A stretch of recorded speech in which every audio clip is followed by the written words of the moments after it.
Moi, mä oon Emil. Ja mä oon Alina. Tervetuloa tutustumaan Kaurialan lukioon. Kaurialan lukio on monipuolinen yleislukio, jonka toiminnassa painottuu kansainvälisyys sekä vahva kulttuuriaineiden tuntemus. Matemaattis-luonnontieteellisenä lukiona meillä on opetusministeriön myöntämä erityinen koulutustehtävä. Kaurialan lukion edeltäjä oli vuonna 1924 perustettu Hämeenlinnan tyttölyseo. Olemme siis toimineet yli 100 vuotta. Joka vuosi meillä valitaan vuoden alumni, joita ovat esimerkiksi Merja Ylä-Anttila, Tuula Linnainmaa ja Juuso Hietanen.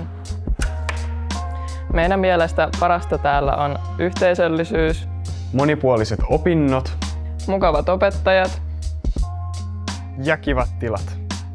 Tervetuloa Kaurialan lukioon!